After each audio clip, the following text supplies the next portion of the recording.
In this interview, I meet up with Krysty Kwally. She is a life and a parent coach who works with women through different stages of their life and parenting journey as a whole. She has worked as a family assistant with many different families from different backgrounds for the past 10 years. Let's welcome Kristy.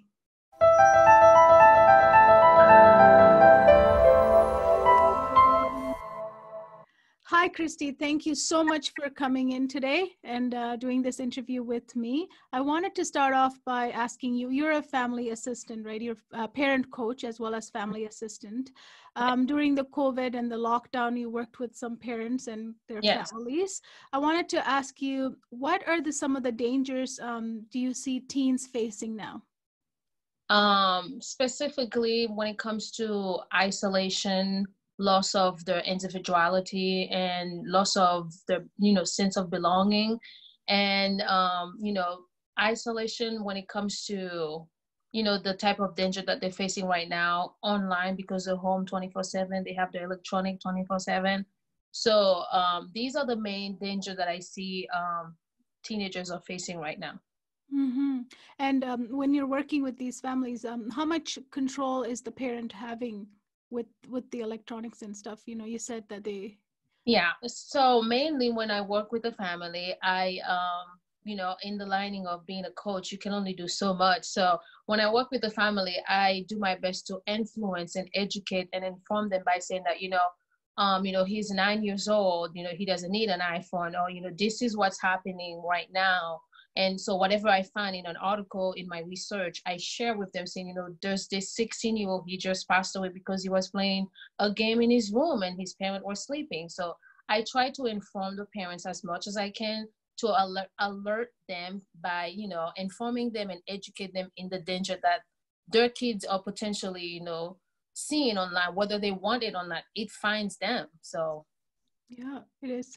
And they're on it because, obviously we didn't have much to do outside, right? We were, in the house. So do you think during this time there was a habit that was developed that's going to be harder to break for some of these teens, some of the teens you've worked with? Not necessarily. For me, it's mainly, what were the family rules before COVID-19 when it comes to screen time or electronics. So if there were no regulation, rules, and boundaries, when it comes to screen time and video games and electronic, now during quarantine, it's loose now. Everyone's just be in their room, close the door.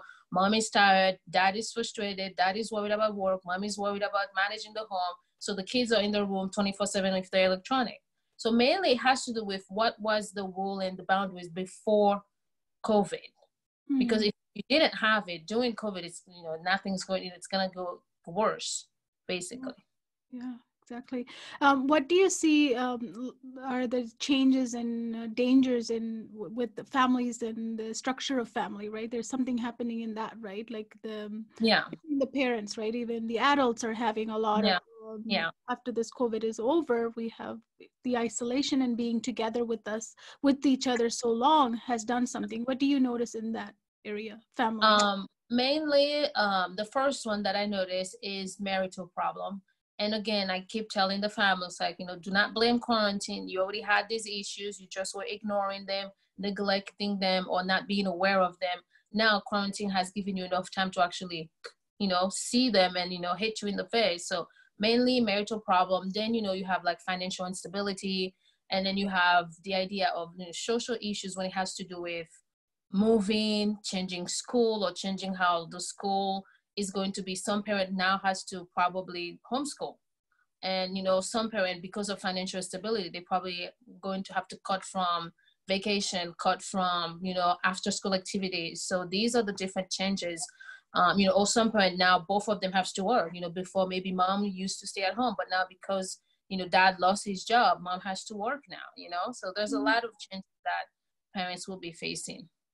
So do you notice there's a lot of issues with relationships then, right? Within the family, right? Yeah. There's lots going on. Can you tell us a little bit about that? Like there's No, mainly, again, I always say, my business coach is life as a whole. I always see or, go for the whole picture, get to the root of the problem. Mainly it's the idea that, how were your marriage, how were the relationship in the family before COVID? If we were ignoring all the red flags and we were just going to the status quo, we were like on autopilot. Because of COVID, now we hit pause, and then now we don't know how to treat each other because we've been functioning so much on autopilot. Dad goes to work, mom's go to work, we go to school, we come from school, we do homework, we do dinner, boom, let's do it again next day. So if there were not moments during our lives or during their lives where they actually pause and we evaluate their value, we evaluate the family standard, let's check in with each other. If they didn't have that structure before COVID, now it's chaotic because everyone's getting on everyone's nerves. Everyone else's nerves. Everyone's frustrated, everyone is scared and worried about whatever COVID is going to bring into their life. So relationally, if you did not have a healthy, respectful and honoring relationship before COVID, now it's even worse. That's why there's going to be a lot of divorce, unfortunately. Yeah, it is sad. So tell us, how can we foster these the relationship between the family members? How do you help them foster that? Mainly, I always start with the kind of question that I ask a family, when I work with the families, do you have healthy boundaries set up? How do you function in as a family? Is the kitchen, or what is it, the chicken are running wild in the farm, or how is there a structure when it comes to healthy boundaries? And what are the family rules? Do you have a family rules? What do you stand for as a family? Is there a family motto? We never give up, or we respect each other, we treat it, whatever that is. This is how I start to kind of help them understand that that's the first step. Building healthy boundaries, knowing and having family rules and regulations, and what are your family standards, what goals do you have for your family. When everyone is in line with the family rules, when everyone is in line with what the family stand for and the belief system, then whatever comes their way based on what your family has been founded on, we can brace it together as a team. But if there's no structure, no actual strategy as how do we function in this family, it's always going to be chaotic whenever life happens, and life happens every day. But, yeah. What would you say, if my family is chaotic, for example, right now, right? Where should I start? What's the first step can I do as a mom? First step is you need to meet with your spouse. If you're married, first step, we need to have Mayday meeting, emergency meeting. And because you have to work as a couple first before you go out as a parent to talk to the children. So Mayday meeting, we have pause, something's not working, or a lot of things are not working. We can't keep going like this. What do we need to do? So the first thing is have a meeting with your spouse and go over the things that are not working, and go over the things that are working. But the things that are not working are the things that are causing problems. So we need to focus on that right now. Yes, you and amazing husband, you're an amazing wife, but that's not the issue. The issue is a lot of things are not working, and because of it, the family is chaotic. We always stress out. We're getting on each other's nerves. So what do we need to do as a couple so that we can lead the children in a way that they see us, like this? I always do this when I just, they see us as a team, as a, teamwork. So yes, you need an emergency family meeting as a couple immediately, like yesterday. And you noticed that you said a lot of families are in the breaking up, separating. Yeah. I mean, that's going to cause a lot of anxiety for the kids, right? Especially in this environment, right? Can you explain about that? And what do you see happening? I think you even said something like there are a lot of houses for sale. That means there's a move coming as well. Yeah. Can you? Yeah, in my area, because I live in Silicon Valley, and especially your world depend on your job. This is not you paying $800 per week for a 3-bedroom, per month for a 3-bedroom. This is $1 million houses. So imagine a father that lost his job during COVID-19, and the mom used to stay at home. The stress is up the roof right now because he's trying to provide for his family, and she's trying to keep the kids sane without going, all over the place. So, and then, if at the end of the day they can't make it, they can't afford $1 million house anymore. So Mhm. if they were not healthy and wise and responsible financially before COVID, the 401k, invest in mutual fund and all that, they're done. They can't live in this area anymore. So that's why, unfortunately, as I go for long walks every morning, a lot of for sale sign. It's crazy. So, and again, that has to do with before COVID. COVID did not cause this problem. They were there. It's kind of like when the ties go back, you see what was underneath it. If that's even a term, yeah, yeah. So when the ties go, roll back, then you can actually see what the family was founded on. And be like, ooh, you in trouble. Yeah, Mhm. Mhm. yeah. Mhm. So that's going to affect the kids that you're going to Oh be. yeah, definitely. Um they have roots, their friends, extracurriculum activities, especially Stanford University. Like a lot of kids, don't sleep because they want to get into Stanford. And, because of so many things going to affect them. Socially speaking, it's going to affect them. Mentally, emotionally, it's going to affect them. And, and maybe it's a good thing. A lot of things, I think that's a good thing because unfortunately, it has to take something like that sometime for a lot of family to have the wake up call and to actually getting on the right track as the type of parenting style they're using, getting on the right track as to how they want to move forward in the future with their family, teaching their kids about the value of money, the value of working, because, before COVID, everything was cruising, the economy was booming, tax was cut. I mean, yay. But now it's like, well, now what? Real life happened. So yeah, Mhm. it's going to affect them. How can as as a parenting coach, how would you be helping them through this? Like, should we be explaining all this to our kids? Maybe it's too much. Well, it depends. It has to do with their age, obviously, and the type. Every children, are not the same. Every child is different. Cognitive development and all that. But at the end of the day, if they're like 3 to 4 or 5 years old, very restrict of whatever it is that you want to share. But from 8, 9, 10, 11, 12 up, moderate whatever it is that you need to say. But when it comes to preteen and teenager, it's time. You need to have that talk. It's time. They should not be learning it from their friends or from you talking to your spouse and then they eavesdropping. No, no, no. You need to set a time, 12, 13, 15, 16, sit them down, say, okay, this is what's going on right now because of COVID. This is what we as a family are going through, and these are the things that we're going to do in order for us to keep moving forward. But for you to be self-aware of that and actually have that meeting, you have to be on the same team with your partner. And that's where it goes back to why there's going to be a lot of divorce. A lot of parents are not on the same page. Mhm. Yeah. Yeah. True. And one of the important focus on this summit is about, alternative educational options, right? That's what we're Yeah. looking at, as well as parenting balance, right? And Yeah. everything. So I'm wondering, like, how would a parent bring, for example, a younger your kids are, it's easy to say, okay, we're going to homeschool my kid from Mm-hmm. now on, Yeah. right? Because they're not going to rebel that much. But if they're a Yeah. teenager, and you really have a strong idea as a parent, I have a 13-year-old, for Yeah. example. If I feel like I want to take him out, I'd still have to talk to him because Yeah. he's old enough to understand a lot of Mm-hmm. things, right? Yeah. How would you recommend a parent start that conversation? And I know ultimately it's my choice because I'm Yeah. his mom and I know the best, right? But I Yeah. still have to honor that conversation Yes. with him, right? Yeah. Yeah. How would you do that? Again, when it comes to teenagers, it's very important that they feel seen, known, and understood by their parent. This is number one reason why teen join like horrible gangs and then just participate in ridiculous toxic relationship and games. Why? Because at home they're not seen, they're not heard, they don't feel understood, they don't feel cared for.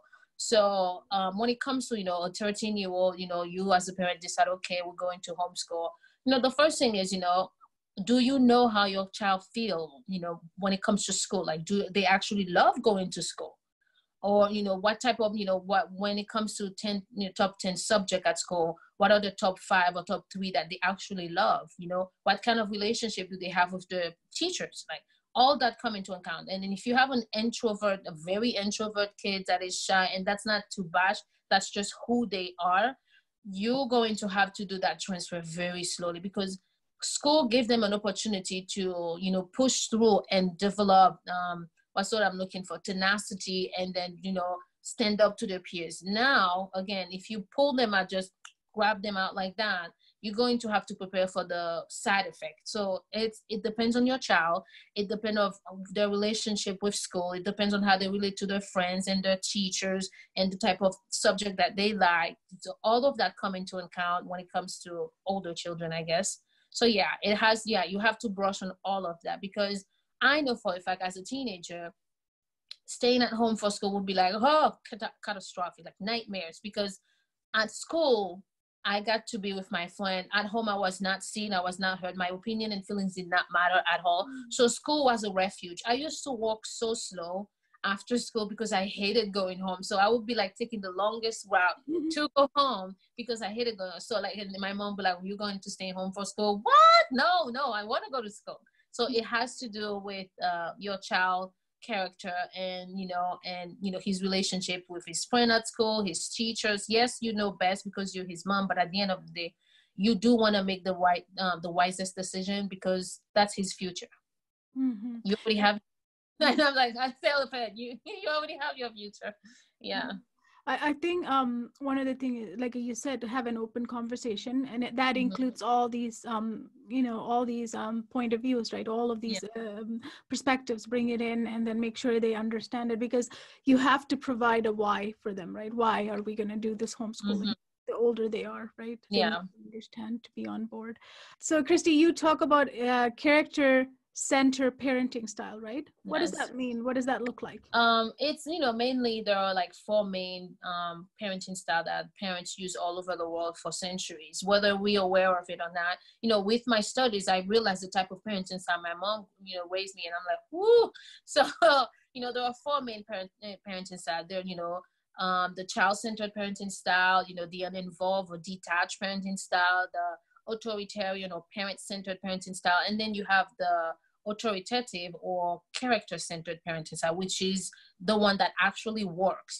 When you talk to parent, or like a lot of group of parent, you always have, as a parent coach, I feel like you always have that feedback that, well, it's not just black and white.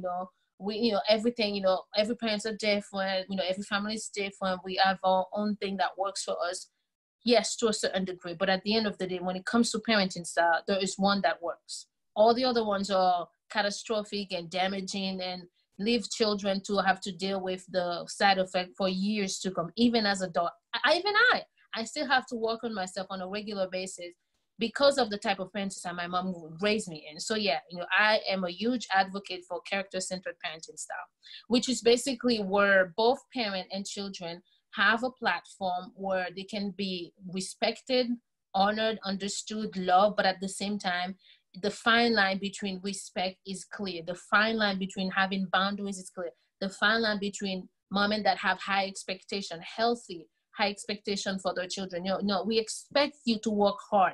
We expect you to have good grade. We don't, promote mediocrity. So this is the type of parenting style where the children grew up to fit, stand up to their peers. They grew up to be very successful emotionally, mentally, not because the parents were perfect, but because the foundational for the parenting journey was the right one. Mm-hmm.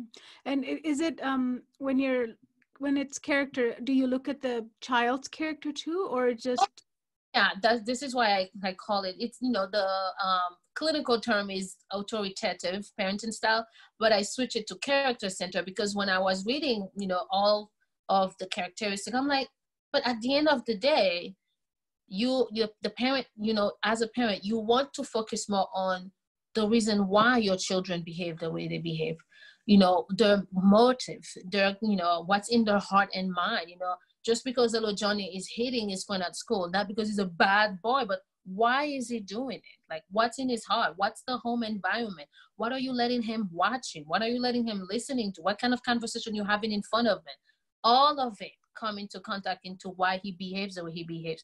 Children don't pop out being a gangster, so it's learned, it's tolerated, so this is why I call it character centered parenting, because a child being rude at 7 or 6 years old, there's a reason why. Maybe you're not teaching your children emotional vocabulary. Maybe you're not really thoughtful about teaching them empathy. And that's how bullies begin. You know, they don't know anything about being empathy, empathize with their peers. So when they hit them or they kick them, they don't connect with that pain that they inflicted on them because they don't have any, emotional vocabulary. So all of this come into account. So yes, character-centered parenting has a lot to do with the character of your children, why, they are doing what they're doing, and valuing who they are as an individual. Yeah, exactly. And that's what brings the holistic or the wholesome Yeah, result to all of this, right? Because you want to look at all parts of it, right? It's not just one part. You don't look at their behavior only, but where did that come from, right? Where did it stem from, right? You value greatly on having family meetings. Oh, yes. Tell us Again, about yeah. The reason why I value family meeting is, it has every question you just asked me go back to the family meeting, because at the end of the day, let's say right now, okay, COVID happened, kids are in home, on their screen time is off the wall, they're on their phone, on their laptop, whatever, iPad. When it comes to family meeting is healthy, it's good, it's important, it's crucial, because in family meeting, you have an opportunity to get to know your children. You have an opportunity to know their world, what exactly is happening in their world. What's the show they're watching this week? What music are they listening to this month? In family meeting, your children can have an opportunity to be seen, to be heard, to be understood. In family meeting, you as a couple get to influence or promote oneness. Like, the kids gonna see mom and dad are a team. I can go on and on. I have like a 10 point that I can share about how important family meetings is, because again, a lot of time, when I watch the news, you see a kid go into a school and hurt his classmate, and almost always I have yet to see a parent, unfortunately. Maybe I need to find that video. I have yet to see a parent that come up when the news people are asking, why did your children do this? Almost always the parents always say, our little Johnny would have never done such thing. He was such a sweet boy, everyone loved him. Lies. You do not know your children, I'm very like blunt to it, because when it comes to knowing your child's love language, when it comes to knowing who your children are, it's your duty as a parent to know that. And family meetings gives you an opportunity every 2 or 3 months. Let's sit around the table. Of course, you need to have a private family meeting with your spouse first, so that you know the points you're going to talk about, before the kids. But then, take turn, ask, Sarah, hey, Sarah, what's going on? And of course, the earlier you start, the better, because by the time they get to be 16 and, 17, it's going to be like, it was fine, like they wouldn't share more. But the earlier you start, the better, because it will create the habit. Oh, every 3 months, on the third, oh, it's family meeting. It's on the calendar, in the fridge. We know what's going to happen that day. I don't care what's going to happen. Unless it's an absolute emergency, we do not ignore or neglect family meeting, because it's important. You get to know that, and you get to reevaluate your family rules, the boundaries, so the kids know, okay, these are the consequences, these are the rewards, these are our responsibility in the house. This is mom, this is that, this is what we do as a family, this is our motto. But it's very important. Oh yes, I can write a book about it. so you say that it's very valuable because you're actually teaching them the connection between the whole family members, yes. Right? So, yeah. Again, you're bringing that wholesome to your family. Yes. And what if you have like 3 or 4 kids? Mm-hmm. How do you address, I might have just concerns with one of my kid, not the other one. Like, how do we bring in them all into a conversation? Do we want to do that in front of all of my kids? Oh no. So family meeting is the what is it, the end all, what's what I'm for, the thing that brings all of us together. If I have 4 kids, and Stephanie is has been wilding out or being disrespectful or whatever the issue might be, mom and dad's going to talk to Stephanie first. Mom and dad's going to resolve that with Stephanie at the family meeting. We don't need to repeat that again, unless Stephanie has been unkind to his sibling or her sibling. Unless Stephanie has been unkind to her sibling, has been neglecting her duty in the house, like her chores and everything, then we address that as a whole. But whatever Stephanie did, mom and dad's going to deal with Stephanie privately. You have to keep in account not to shame or belittle your children, because that doesn't promote oneness. It promotes actually discord and, you know, division. So yeah, the big every 3 months family meeting is the overall of how have we been doing for the past 3 months. Yeah. Let's talk about it. You know, let's, you know, apart from everything that happened individually to, you know, all the children, this is who we are. So what's been going on, so that you know what's, you know, you know, the thing about locking your door, that's not in my house, that's not acceptable. Locking your door, it's like, what if there's a fire, I need to open the door, you know. Locking your door. And, you know, I am a huge advocate of, you know, no screen time or no TV or game in the children's room. That's another thing, you know, that differs from family to family. But this is the, you know, what game have you been playing lately, son? You know, let's talk about it. But again, you have to be self-aware as a parent and as an individual. You have to make it count. Like, you have to take it, you know, character-centered parenting style is hard in the sense that you have to make the effort. You cannot be linear. You cannot just wing it. You need to be intentional, and you need to make time. There is time, because those are your most precious treasure, like your most precious possession. There is time. You do not want to become part of the statistic because, you know, you wanted to climb the corporate ladder so much so that you neglect your son, and then you see him on TV, you know, shooting his classmate, and you're like, my little Johnny would have never done that. No, you didn't know Johnny. That's why that happened. Johnny was screaming every day at you. You couldn't hear him because you were too busy being a man, or I don't know, like, you know, climbing the corporate ladder or whatever. Your job as a parent is to know your children. I mean, know your children. So yeah, family meeting gives you an opportunity from A to Z to know every 2 weeks. And, you know, the earlier you start, you're gonna know, it's, you know, it's that time of the, you know, the month again. We're gonna sit around the table. Yeah, but we're going to do it. And of course, don't make it like an hour or two. That's that's like lecture time. Lecture time. Yeah. It's not a lecture time. It's a family conversation time, right? Yeah. Going back and forth. One of the things you touched on there about, I wanted to ask about, was love language. Yes. Even kids have that, right? Like Oh yes. Yeah. Yes. You have to Oh really my God. understand.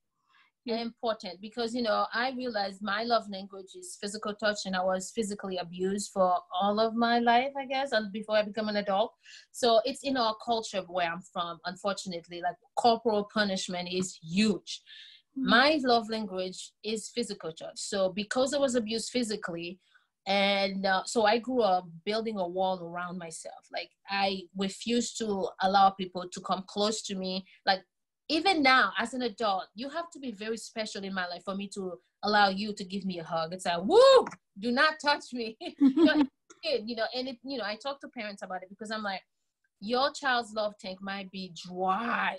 Why? Because you thinking being a good mom, buying them the latest gadget, you know, hugging them all the time, making them comfortable, doing things for them is how you express your love. That might be your love language as a parent and as an adult. His love language might be words of affirmation, and you never speak his love language, and you wonder why he's always frustrated, he's always moody, he's always talking back, he's like mean at this, because his love tank is empty, for like, has been empty for so long. My sister's love language is words of affirmation, and unfortunately, and I do not hold my mom for it, because she didn't know better, and our culture did not even promote anything. So even for me, my love language is not words of affirmation, but I've never heard my mom say I love you, which is the, you know, like here in America, that would be like, what? But in our culture, it's not said. Not only it's not said, like my sister, her love language is words of affirmation and gifts. So saying something, you know, like in the morning, I'll say, hey, how are you? You know, you're doing so great. Do not give up. Like, that makes her world to hear that. And my mom never spoke that. So, you know, it's very important, because if their love tank is empty, they're going to find another way to feel it, whether it's the right one or not. And that's how they join gang, because the gangs are low. That's one thing I hate. Well, I guess I love. One thing, you know, that's positive when it comes to us, you know, the teenagers looking for a sense of belonging. And they join a group or squad for girls, I get, or like a guy, you know, boys join a gang. Gangs are loyal, which is weird, but they are. Like when I watch CSI, I'm watching Law and Order. That's one thing you always find, or like documentary. They are loyal to one another. Like if you mess up with one of them, the whole club come at you. And this is why, you know, kids are prone and vulnerable to this type of thing, because they're looking for something like that at home and they don't find it, you know? Their So tank's empty. Whoever's yeah, gonna fill so it, right way or wrong let's way. do it. Yeah, let's do it. So yes, I highly recommend that parents, you know, What? take the test, find out what's your child's love language. The earlier, the better. Mm. Because, you know, my love language is not acts of service. My mom can do everything from today until rapture, whatever, thank you. But it doesn't do anything for me because that's not how I feel loved and cared for and understood and appreciated. Give me a hug, you know, spend some time with me. Yes, yes, let's do this. But you Mm. can give me gifts. I'll say thank you, but that's not how I feel love. My sister, if I call her and say I send you something, like her face is like, ah, Yeah, it's the weirdest thing. Yeah. yeah. Kids need that a lot. Oh, yes. Yeah. And I wanted to ask you about you had a story there you told us earlier. I want you to go into that again. Is about online safety now, right? Because we were isolated at home. You know, this Yes. computer where we are speaking now is the only medium we had in order to connect with the outer world. So Yeah. kind of value this more than ever Yeah. now, right? You know, if I told my son turn off your computer or your phone before now, we asked them to turn it on, right? Switch Mm-hmm. on it because that's where your friends are, your homework is, your teachers are, right? So but that brings a risk and safety issues, right? So Yes. tell us about that. How do we like prevent, and what did you notice in your line of work?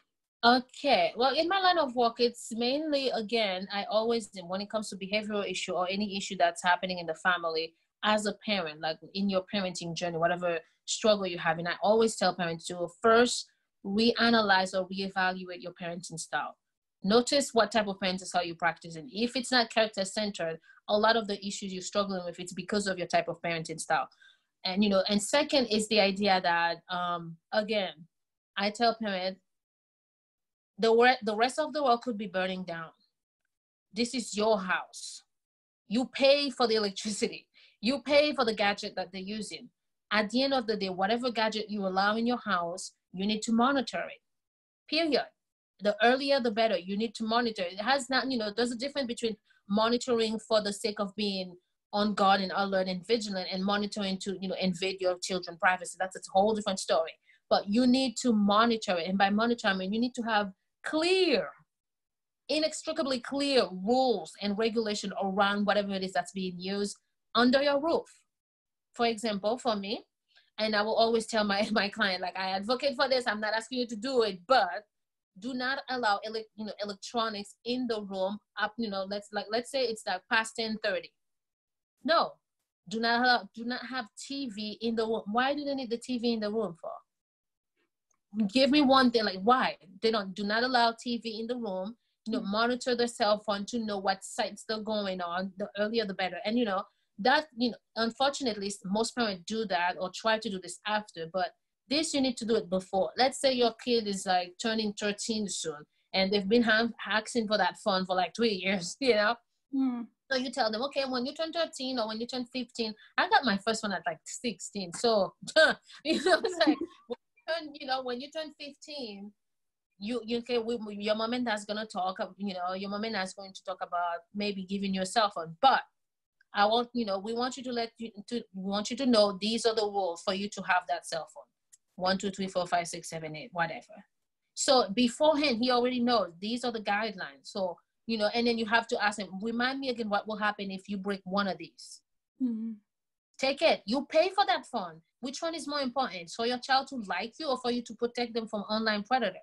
You know, sometimes I say it like that, so I'm like, yeah, you need to understand it. Hear me say it. So yeah, the earlier the better. We analyze your parenting style, have clear, reasonable guideline for whatever is being used electronically under your roof. And at the end of the day, your job as a parent is to be the lion protecting your cubs from the hyenas and then the leopards and all of them out there. So Mm. yeah, this is how I say it. I know, That's I'm like, awesome. Now I'm scared. No. but yeah. but why is it that now more than ever we need to be careful? Okay, now more than you need to be careful all the time, actually. But yeah, Yes, but now though it's even now worse, right? because that the you know the kids have been cut off from their social life. They can't go to the mall with their best friend and go shopping. They can't go get ice cream. They can't go to the beach. They can't go to concert, Billie Eilish or whatever. So, all of that is how they communicate. They interact with their best friend. Now they can't do none of that. So the only other option is online. My friends are online. TikTok, oh my goodness. So, my friends are online. So I need to be online just like as my friends are online, so that I can stay relevant as they are relevant. So, and I can connect with them, and I can do all of the same with my mom, because we can't meet anymore. We can't hang out. We can't do all that. And then when you are in this reality, most parent tends to, oh my goodness, I understand, they can't do anything. Let them do whatever. I'll be loose on them. The predators knows that. They know. Oh yeah, they do. They do. They know that, well, they can't go out. They can't do this and can't do that. And the parents are stressed out with their work, with everything that's going on. They're going to be very lenient on them, on what they allow them to do, that they would not necessarily allow them to if it was normal time. They know that. That's one thing of predators. They study their prey. They know that. They know the number one place for teenagers to be right now is TikTok. They know it. And the second one's probably going to be Instagram, and the third maybe YouTube. But the first one right now, till today, to date, is TikTok. And they're going there using whatever device that they use to lure them, and right now they feel lonely. They feel, cast out. They feel alone. They feel like what gives them a sense of belonging was their school. And now they can't go to school. They can't do lacrosse. They can't do football. They can't do soccer, running. So they feel alone and they feel annoyed. So anybody that's going to pay them this much of, attention, or give them any sense of gratification, they're going. They're not wise enough. The frontal lobe is not even, finishing growing. So yes, they are the most vulnerable prey right now, and the predators know it. Mm-hmm. So that's why we have to be extra Yes. careful with how we parent, right? And our rules. Yes. Because you had this very good, it's not a good example, but a sad example, but about that boy, right? Yes, unfortunately, yeah. And, it's interesting because as I watched the post, I thought the person was joking, because I couldn't, in my head, I was like, nah, 2020, 21st century, that will not happen. And then I had to call my sister, because she is a, criminal mind addict. Like, she watches every single one of them. So I called, I'm like, hey, do you remember that episode? And true to it, there is an episode, like probably season 2 or 3, where something like that happened in Criminal Mind. And I was like, oh my goodness. So they were playing it on the Xbox. His parent went to bed. He has this gaming in his room. Mistake number 1. He has this game in his room. And it was like past midnight. They were playing the choking game, or choking challenge. This is why you need to know your child, because when you know your child, and when you let your child know, this is who we are as a family, this is how we rule, this is our belief system, a lot can be avoided, and you build your child's self-confidence, and for him to know, that's the number one thing. I come from a background of this, and I do not shy away from it. This is why it's so important. Your job as a parent is for you to give your child the sense of significance. Why does he matter? There's like 7.5 billion people in the world. Why do my life matter, Mom? Like, how can you explain that to them? So when they don't have, healthy confidence, they don't know who they are as an individual. They are not connected and know that harm. Yeah. Choking challenge sounds pretty interesting right now. I'll take it. The thing that was even sadder is the fact that his friends were watching, and it was Microsoft that it detected that game, and by the time they contacted the authorities, it was too late. His parents found him in his room, already gone. And then the thing that bugs me, and I'm like, you bought that Xbox for him. And I know I'm blonde, and sometimes I feel like I'm like insensitive, but I need you to understand it. I need parents to understand it. Your money bought that Xbox. You allow him to put it in his room without any rules, without regulation, without you monitoring, him on a healthy basis. And this is the result. I don't care. I don't need you to be my best friend. I'm your parent, and my job is to protect you. Like, just talking about, I'm like, I want.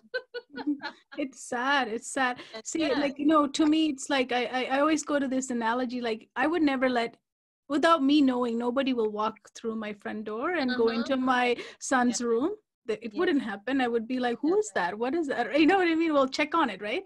But Uh-huh. here we let the whole world come into their I house, know. Yes. into their Yeah. room, right? And there are So a we lot. have the authority to Yes. figure it out who it is Yeah. with. Yes. Yeah. There are a lot of what is it, online software to help you monitor in a healthy way. Yeah, so it's out there. It's, I don't know, parents are too busy, again, mixed priorities, and whatever, they don't care, or they don't see the danger enough, for them to actually realize that, oh, I need to give this more attention. So unfortunately, yes. We don't recognize the danger as, we're not thinking that much about those predators, right? And Yeah. they are studying constantly how to, Oh yeah. get Yeah. vulnerable kids, right? Because they just, and especially during a time like this, it's the perfect condition for them, because they know Yeah. the kids are, and the parents are worried, and the kids are Yeah.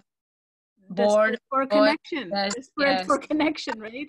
And Yeah. belong. Yeah. So And yes, that's just sad, but we need to be as parents very careful. And yes, as and you maybe, said, because I'm from a third world country and my culture is different. When I moved here and I started working with families, I was shocked when, the parents will allow their kids to have tons of sleepovers. Like, to me, that was foreign, mm, because, kids will come to my house. Like, my mom will not let us go to their house. mhm. Like, it's the weirdest thing, because, like, in her head, like, our house was safer than their house. I don't know what they do. I don't know what they believe. So no, you're not going.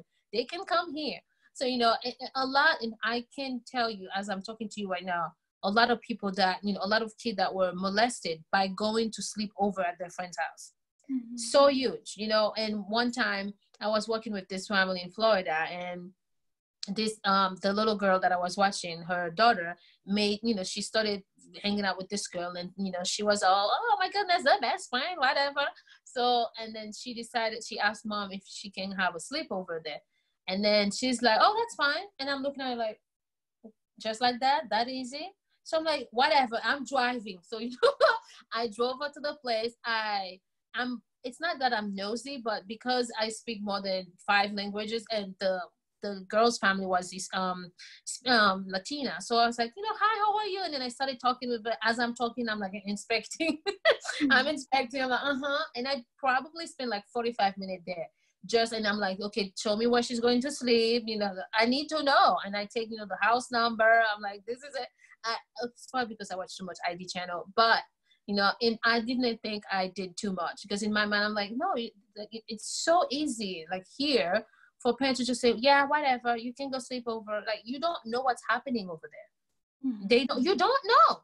You really don't know. And you don't know what that family believes. You don't know what they stand for. You don't know none of that. You just know your daughter is best friend with them, so that's fine. They can hang out. No, you have to be more, a little tighter than that. So Yeah, you have to research who lives yeah, there. What's the, yeah, do some research before you yeah, send them, for sure, because when after it happened, right? yes, You don't yeah, want to feel sorry for not doing your parental job. yeah, yeah. Check, check, check, check, right? Always. Thank you. That was awesome. Thank you so much. I mean, You. It was a you work pleasure. with a lot of families, and and especially during the time you worked with them as well, and you see a lot of families going through divorce, separations, all Yeah, kinds of stuff is coming too, right? And there's hope. I mean, there's always going to be changes, always a brings chaotic situation, but it eventually works it out. But we need to, as a parenting coach and educational coach, our job yeah, is to make sure that we give the best resource to the parents and to the children that we work with, so that yeah. they get the best of it, right? I do have someone else going to come in and talk about online safety in this summit, so that would be good. Okay. He works for the investigation department. I'm not sure the Oh, exact great. name. Oh man, yes, he'll tell you. So Yes. he's gonna come and talk about it. But thank you so much again, and You. we'll talk again, and I'll keep in touch with you. Thank All you. right. Thank you.